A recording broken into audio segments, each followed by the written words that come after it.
These are the steps that I've taken. I first use the normalizer, followed by k-means and then denormalizer. Right, so firstly, this column was excluded, right, with default settings. Right, afterwards, the k, I run the data through k clustering, random stick seed method, static random seed of 1, 2, 3, 4, 5, and total request was also excluded again, followed by number of clusters, which is 5, and 500 number of iterations, which is run like 500 times before you see whether you can get anything. Right, so then the total special request has a lower and upper bound of 0 to 5, right, so which I then use it to create 6 bins, which is 0, 1, 2, 3, 4 and 5. And this is using the numeric binner. Okay, so moving on, numeric binner now has 2 extra rows, and then afterwards I use a string manipulation to change the C in the cluster to capital. Right, then afterwards I save my file into a CSV writer, which changes it to a CSV. So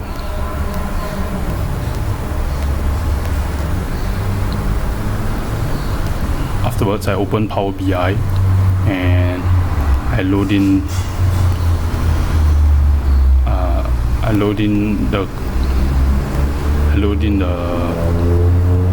the stack column chart, which then shows using total special requests for the cluster and total special request bin, the bar, count of row ID by cluster, total special request bin. And this is basically cluster 0, 1, 2, 3, 4 and 5. Not 5, 1, 2, 3 and 4. 0, 1, 2, 3 and 4. So then the two clusters I chose are cluster 2 and cluster 4, which is explained later. Again, this is the column for part B, the same one, which are under axis ledger and values. I input in these field, total special request and count row ID, which is sorted by ascending and cluster. And afterwards I create a clustered bar chart with an average value of 7 different values. All of it are average lead time and EDR are some of the examples. Alright, followed by a gauge chart, which is length of stay, using length of stay min, maximum, and this is the average. Right, afterwards all the graph will move into one page, and then I also added in the average of total special requests. Right, then here is the details of all clustering. This cluster 0, just a quick glance of cluster 0, and this cluster 1, followed by cluster 2, cluster 3, and cluster 4. Okay, so now cluster 2 has an average total of special requests of 0.4, which is basically lowest amongst the 5 cluster, and basically is all cluster according to the total special requests 0.4, length of stay 2.72, lead time 144, ADR 95.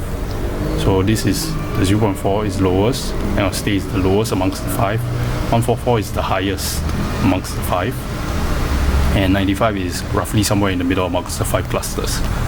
Okay, so comparing 2 and 4, so this cluster 4 total special request is 1, which is the highest amongst the 5, length of stay 3.38, which is the average, roughly in the middle. Lead time is 75, second lowest amongst the 5 cluster, which is quite low, and cluster 4 has an average of 142, which is the highest amongst the 5 cluster. This is the ADR. And so cluster 2 has the lowest of total special requests, but cluster 4 is the highest, and cluster 2 has the highest average of lead time, but cluster 4 has the lowest. Cluster 2 has the lowest average of length stay, but while cluster 4 is somewhere in the middle. Right, so based on what I found out, based on the data that I currently have, and I believe that the features of the hotel room can be used for corresponding to get the total, roughly to the total of special requests. Right. So, and then these are my observation, and this brings me to a conclusion that the higher the average ADR, the greater the total of special requests, and the shorter the average length of stay, the lower the total of special requests will be.